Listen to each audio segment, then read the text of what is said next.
Tech Sounds presents EduTrends.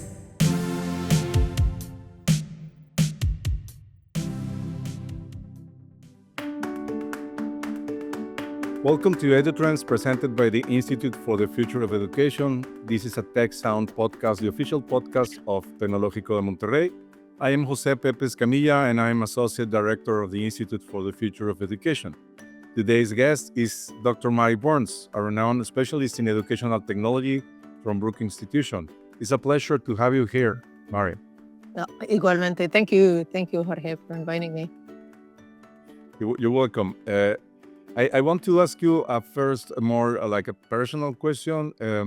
What sparked your passion for education and what made you decide to dedicate a great part of your life to it?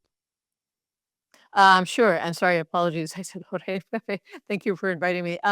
Sure. I got into teaching about 40 years ago, purely accidentally, and found out that I actually loved it. In 1997, I started working in the area of educational technology. Technology was fairly new in American schools, and it was being used as a tool for transformation. And I actually saw a tremendous benefit in terms of the potential of technology. And I also saw a tremendous benefit in if you working with teachers. If you work with a teacher, you work with hundreds of kids. And if you work at a systemic level, you work with thousands of kids. So since 1997, I've been involved in educational technology at every single level of the system, from working directly with kids in the classroom to teaching at universities like the Tecnológico de Monterrey in Mexico City, to writing national technology plans, to doing research, evaluation, setting up programs. And since 2022, I have been involved, like everyone else, in the area of artificial intelligence. I'm currently leading a study for the Brookings Institution on the effects of AI in education.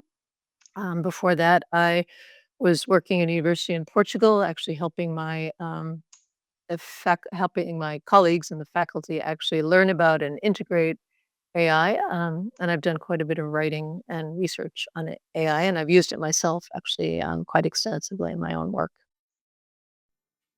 Thank you, Mari. Very, very interesting work and career. I will say very important career. Congratulations.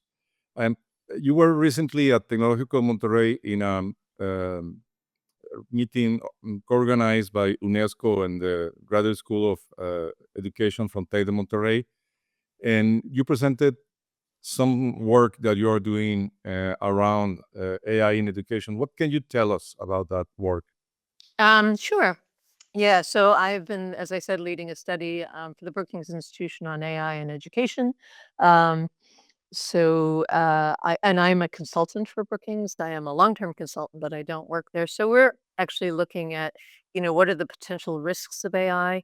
And more importantly, what can we do to address these risks now so that we can actually so that people can actually really harness the benefits of technology. I mean, we know from the history of technology through people like Marshall McLuhan, Neil Postman, uh, Nicholas Carr, Alvin Kratzberg, that every technology, every innovation really has both benefits and it has risks. Some of the risks we know about, the known knowns, and some of the risks we don't know. So the example I like to give is, who knew in the 1990s and 1995 when we had Netscape that 25 years later, or 35 years later, excuse me, Netscape would have launched a digital nomad program that sends people all over the world, where people are working all over the world, in cities that they don't necessarily reside in, like Lisbon or Madrid, et cetera, that the invention of the internet would actually impact housing prices, that it would impact the culture and the linguistic makeup of cities, that it would contribute to over tourism and kind of this ethnic homogenization. I mean, the kind of stuff you're seeing in Mexico City and Roma with all the Americans who can come and work via the internet. So I think that's kind of what we'd mean by an unknown unknown. We were thinking in the 1990s, okay, the internet can lead to cheating and laziness and et cetera. But there are just other things that we could never imagine happening. So this is the kind of thing that we're looking for in this study. Right. Yes. I also, it's not only Americans. I remember the same thing is happening in Aguascalientes in Mexico. And last week I was in Medellin. It's the same thing that is happening. People say that a lot of people from Chile, for instance, are moving to Medellin because housing and quality of life are great, no, and is less expensive. So an unanticipated consequence of technology. Right. And Exactly. mhm. And by the way, those are great books that you have mentioned also.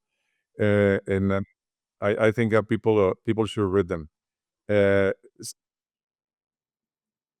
about AI, not as the tools become more prevalent.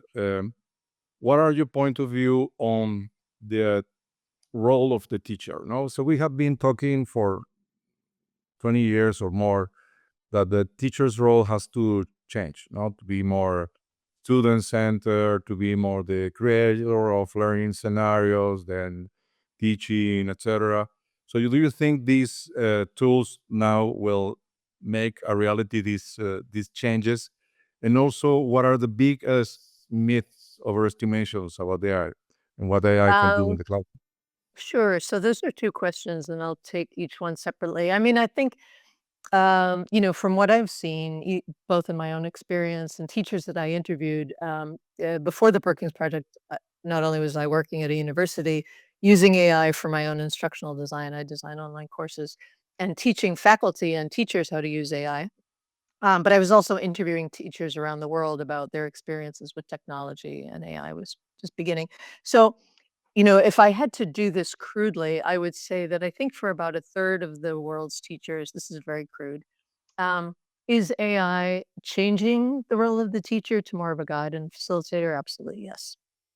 For another third of the world, is AI uh, changing teaching? No, because a lot of teachers are going back to very traditional pencil and paper lecture based practices because they're not sure how to manage AI. And then I think, for other teachers, maybe another third, it's kind of a mixed bag. And in terms of how it's changing teaching, I do think it's changing it profoundly for a lot of teachers. I think number one is that teaching is being hybridized. You have teachers working with kids and AI working with kids, and teachers working with AI to work with kids. A lot of that is complementary, a lot of it is supplementary, but a lot of it is sometimes AI replacing the teacher, or in some cases, the teacher replacing AI.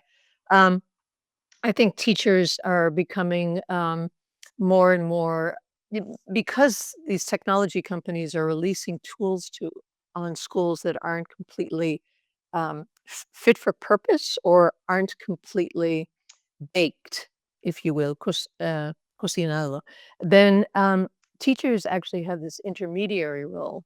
And so I think one of their intermediary roles is intermediary role. What I mean is kind of negotiating the weaknesses of AI and the threats of AI with what their students need. And I think another one of these, besides the hybridization, is kind of teachers are becoming like what I say, the interpreters of maladies. In other words, they're becoming intermediaries between AI's hallucinations and biases and a student's interpretation of truth. They're becoming um, in intermediaries between students' emotional struggles and their dependence on especially companion AI bots.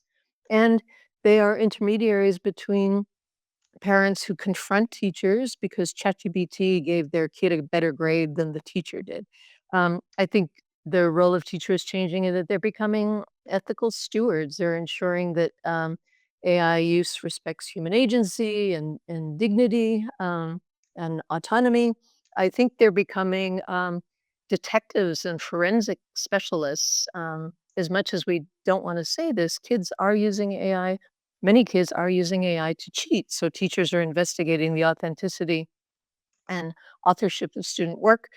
In some ways, they're becoming AI's amanuensis, and potentially their surrogates, especially when they take the outputs of AI and don't interrogate them or evaluate them or supervise them themselves. And then I think teachers, like students, have become AI's guinea pigs. They are free, teachers are free labor for technology companies who, rather than fixing their products and making them whole, push them out onto the education community, almost in beta form sometimes, and expect teachers to kind of clean up this mess.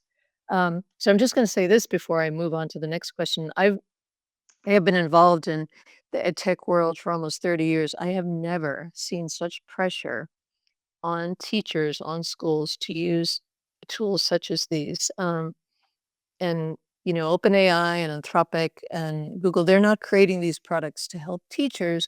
They're creating these products to make extraordinary amounts of money. So in terms of the biggest myths of AI, the or overestimation, I think you asked, that this idea that AI will transform education and kind of solve all of its problems. And we have heard that for 100 years. The TV was supposed to transform education. Radio was supposed to transform education. The internet was supposed to transform education. Um, Technology alone does not transform education. It has to be part of systemic reforms. And law, healthcare, and education are very hard to transform because they're place-based and they involve a great deal of human-to-human interaction. I think the second myth along these lines is that AI will improve learning. And again, we've been sold on this myth for the last 4 decades. We just don't have any large, conclusive, rigorous body study that shows that that technology writ large improves learning. We do know that certain education tools, when designed well, when embedded in research-proven pedagogy, when using, high quality content and materials with certain groups actually can improve learning. But, whole cloth, that's simply not true. In terms of AI, large language models that many of our students are using, they're not um, improving learning, they're actually replacing learning, and we can talk a lot about this. I think the third myth is that AI is a teacher's best friend, and sure, it's an extraordinary productivity tool, but I think it only really saves you time if you take its outputs and don't do anything with them, if you accept them wholesale. I think another myth is that technology is pedagogy, that ipso facto, being innovative means using AI, good teaching means using AI, good teachers use AI, quality learning involves AI, and we know that that's simply not true. There's a lot of really bad uses of technology. There's a really lot of badly designed AI platforms that are very behaviorist, kind of old wine and new bottles. And I think I'll just finish with the last myth, which I think is that AI won't replace teachers. And I wish this were not true, but I do believe that AI will replace teachers in many education systems.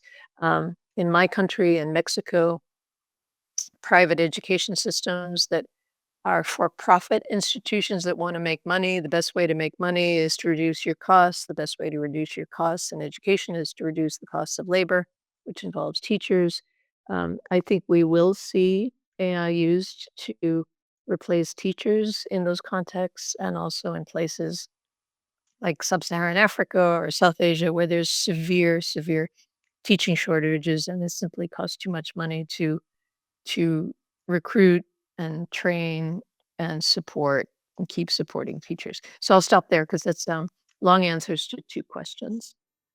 It's a very good answer. Very long, interesting. Has a lot to. Long-winded answers to 2 questions. I wanted to go back to some of the things that you said.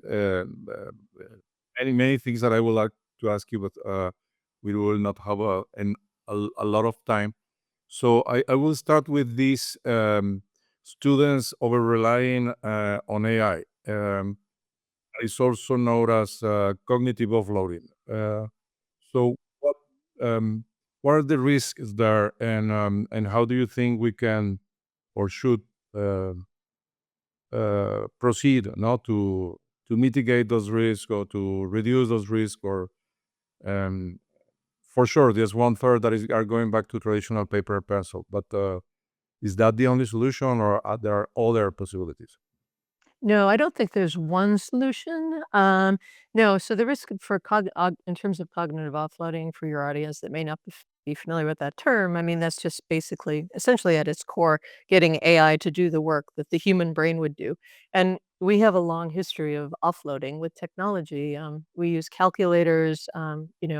My phone is full of friends and family's phone numbers because I can't memorize them anymore. So I would say there's a spectrum of offloading, using a spell checker to check your spelling in a document instead of looking it up manual in a dictionary or memorizing spelling words. I mean, that might be a limited example of offloading.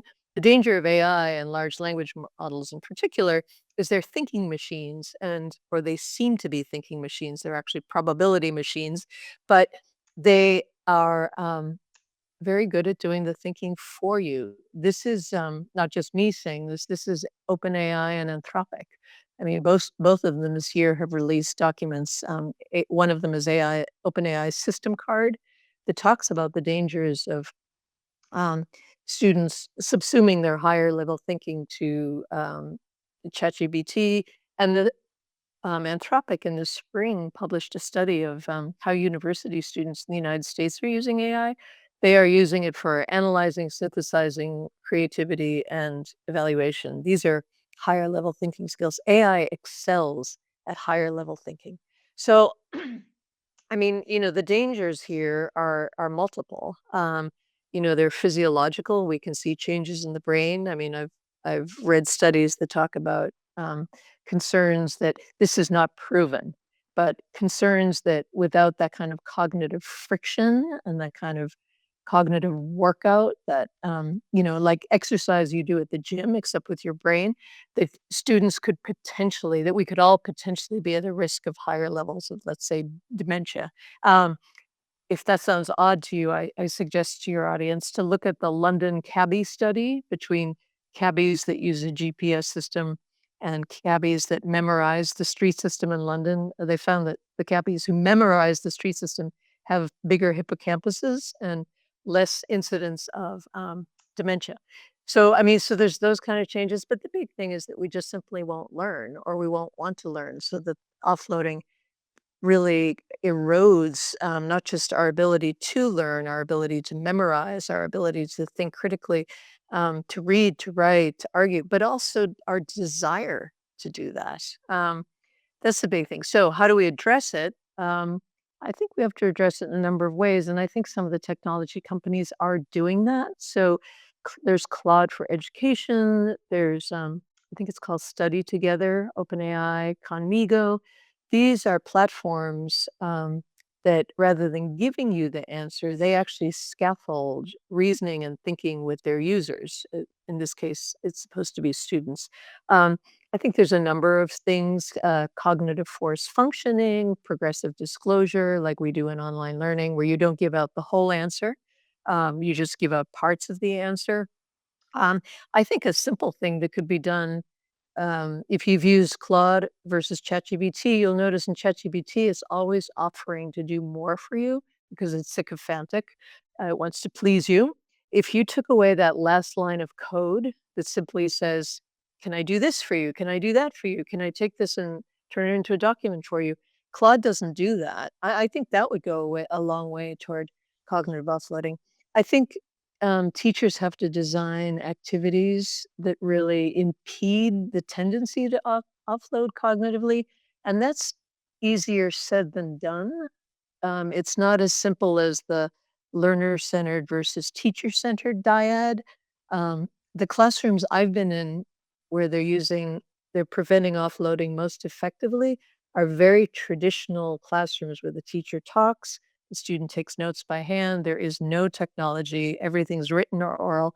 I don't know we want a steady diet of that for our students, but I've also been in classrooms and talked to teachers where they are doing problem-based learning, they are doing project-based learning, and the kids are still using AI to come up with responses. I've talked to educators who say we have to personalize everything and it has to be about them and their experiences, but that's not realistic. That is realistic in many systems. That is not realistic in other systems. Um, And I think we have to teach kids strategies and teach ourselves as adults. I struggle with cognitive offloading all the time.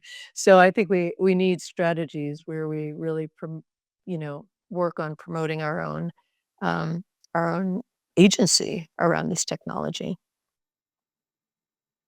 Thank you for your answer. Very, very interesting. And when you sum the different benefits and risks of AI in education, I see that there are many risks and little benefits. So what I know that you're a techno optimist as me because you've been working on this for a while. I'm a But techno what's realist. even if you don't yes, but let's say realist, but also looking at the possibilities now of these technologies and education. We've been doing this for a long time, Yeah. and what do you think that the drawbacks or risk outweigh the benefits of AI in education and learning?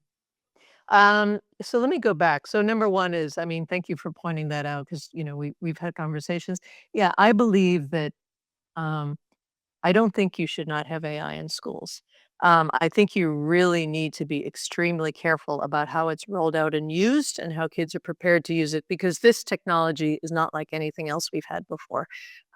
Usually, technology is circumscribed by menus. This is activated by your voice. You can talk to it in natural language and it creates things for you. AI is in the workplace, and I strongly believe that students should be learning to use technology for no other reason, at a minimum, because they will encounter it in the workplace. So, um, I think that is number one. Number two is it's very hard to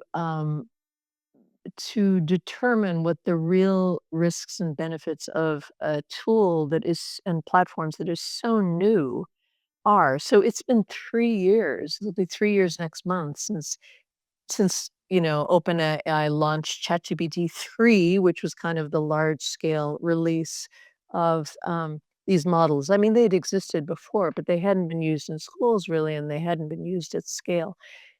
3 years is nothing in the lifespan of educational technology research. I mean, as you know, it takes a long time. There's always a lag between what we know about technology and the use of technology.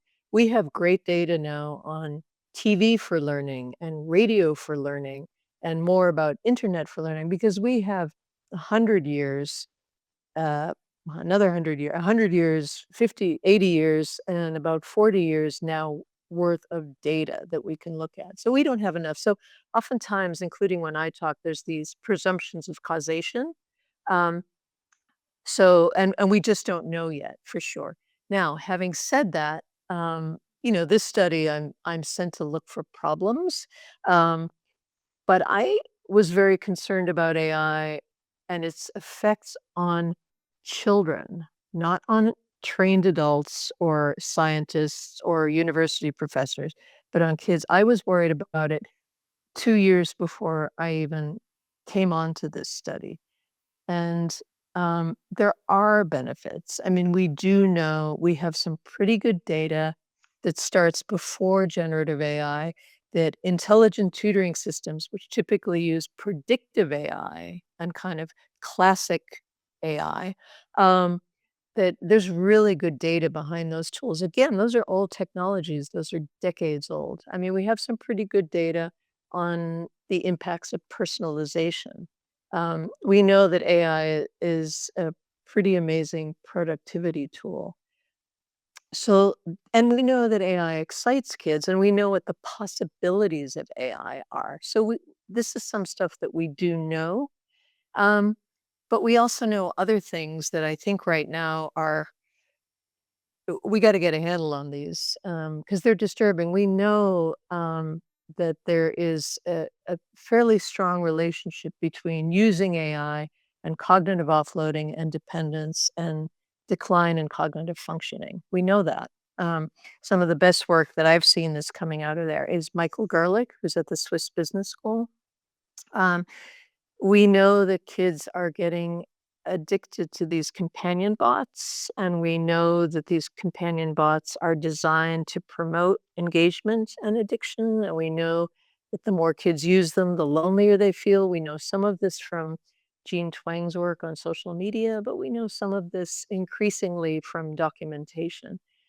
So we need more research. We absolutely need more research on AI's impacts on kids. Um, but I would say right now, my concerns exceed my pessimism exceeds my level of optimism in terms of using AI for kids, 13 to 17-year-olds, anyone under 17. Um, but I don't think that that doesn't mean that we don't use it. I think that means we use it in very structured and scaffolded ways. I think it means we prepare kids to use AI. We might need age verification systems to use AI. I think we have kids use it with a lot of supervision. I think we do a lot of work with them on AI literacy, especially around metacognition and self-regulation and self-directedness. So another long answer, Pepe, to a very simple No, no, question. it's a reality is nuance. It's not very very easy to explain. It's complex. So as I'm listening to you, and I'm I don't know, I'm a professor or a head of department or a principal or a dean, a president of university, a minister of education. So I think, wow, this is a lot. So what do I have to do to prepare my teacher, my professors to work with AI? I think the first thing I would say that people in charge right now, they really have to educate themselves. I used to never say this because my philosophy, having worked with ministries of education and ministers of education, I would say, look, their job is not to know about, the internet or social media or this, adaptive learning program. But now I think we all need to know about AI because in some ways the threats can be existential without going too far down the doomer road. So I think people need to educate themselves. I think, you know, governments, universities really have to plan for AI. It's extraordinary to me the lack of planning that I have seen around AI, both where I've worked in the institutions I work with, but especially among teachers and educators in school districts who I'm talking to. There's very little planning, and I think this involves a tremendous amount of planning. And I think the biggest thing we can be doing is really educating people, parents, kids, teachers, university teachers, everyone, not just how to use the tools. A lot of places I've gone to say, "Oh, we have AI literacy," and when I dig a little deeper, AI literacy means how do I use this set of tools? How do I use, Google LM? How do I use this particular tool? I think we have to help people understand, look, what are the benefits and risks of these tools? What are ethical and unethical uses? How do I use these tools in ways that are ethical and responsible and transparent? Um, how do I titrate the use? How do I use AI not too much or not too little, but kind of just right? I think this idea of how do I blend and balance AI in my instruction? How do I use AI so that it augments learning, not substitutes for learning or automates learning? Because one of the great ironies I'm finding in this research is I talk to people who say, look, kids need to use AI because they need these skills, critical thinking, persistence. They need to be ethical. They need to be curious. They need to think in diverse ways. And on the flip side of that, in our research, these are the very skills that overuse of AI is actually eroding. So, in other words, the very rationale for using AI is those skills in many cases are being eroded by AI. Um, so I'll stop there.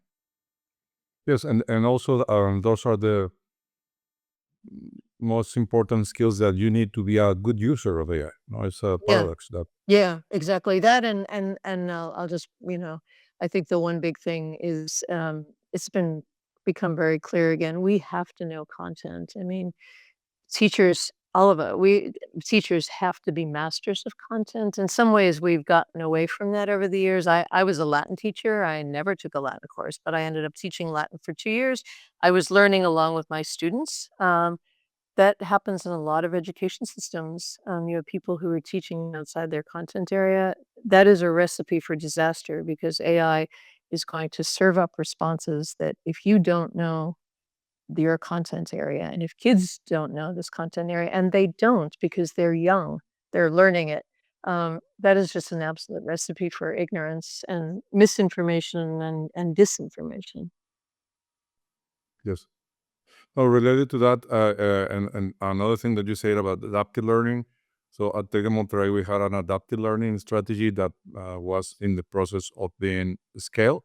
So we decided to keep that because it's more safe, and we have research that proves that it's better than um, doing without it, particularly for first level courses, because you have the opportunity of leveling students that have gaps that come from high school or previous learning experiences.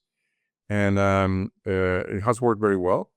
And also, in the use of generative AI, we decided not to test. We don't even consider tools that are meant to be bypassing the professor. No, it's something that gives feedback or grading or things like that. It has to, and it bypasses the professor. We are not interested on that. Not this moment. So we go into that direction so that professors have to take charge of what's happening. No? And what you say is very important. So we are arriving at the end of our talk today. Maria, I think there are many things left. We may schedule a next one soon, I hope. And I will end this conversation by asking you to look into the future. So I think it's going to be difficult because you said that it's very hard to understand how these tools go. No, so maybe instead of asking you how do you imagine higher education will evolve, maybe what is your desire? Do you desire one, and what can we do to create that future together? I don't know. I For give you high an open question. No. in terms of higher education, what I would personally love to see, so I taught at the Tec de Monterrey, and what was so impressive to me, at least in the Mexico City campus, is that we were expected to use learner-centered approaches, and I fortunately had knew how to do that because I had before that been a teacher myself and kind of figured out that if you lecture to 11-year-olds, they're not going to listen to you, so you got to really make it active. And then I worked with teachers for a number of years. But I at the Tec de Monterrey, what I was so impressed by was we had to learn, use either project-based, problem-based, case-based learning or collaborative learning approaches, and the tech had professional development sessions for us. It is still I wanna go through my brain really quickly. I've been at 4 higher education institutions. Okay, yep, it's true. The tech is the only place, I have been, and really one of the few places that I know of in terms of tertiary level institutions where teaching is taken seriously. And in most institutions, even in teacher education colleges, research matters more than teaching. The incentive structure is all about doing research, which means that the disincentive structure is about good teaching. And I think that has to change, especially in the preparation of pre-service teachers. Um, they have got to learn about AI now. Teacher education colleges, I think, have historically been pretty poor globally. This is a gross generalization, but they haven't done a great job in terms of preparing teachers to use technology well in their teaching with primary and secondary school age students. And I think that has to change. I would love to see more linkages between higher education systems and the schools, especially again, these teacher education programs where pre-service teachers are graduating and going into schools. Um, I'd love to see teachers being at the tertiary level being rewarded for good teaching, the way they're kind of rewarded for education. And I think, yeah, we need some really, really practical utilization-focused research on the impacts of AI in education and what their particular effects are on students. And I hope, we have a pretty poor history as human beings of adopting technologies. We take shortcuts. We trade convenience and expediency for data privacy, and myself included.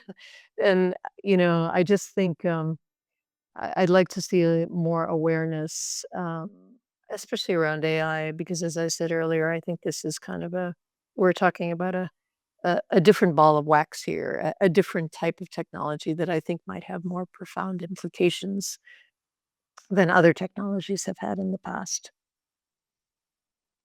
That's a great. Thank you very much, Mary, for your insights So thank you, on the Pepe. future and teaching and learning with the AI. And I like also this view of being careful. Not that we have had other podcasts in this series with very highly optimistic people that cannot see anything that is wrong with it. So I like that these nuances on things. I really enjoy this conversation, and I think we have to follow up soon. Oh, Thank thank you you. very much. Thank you. Your Thank you, Pepe. Pepe, not Jorge. Thank you so much. Muchas gracias. Gracias. Bye.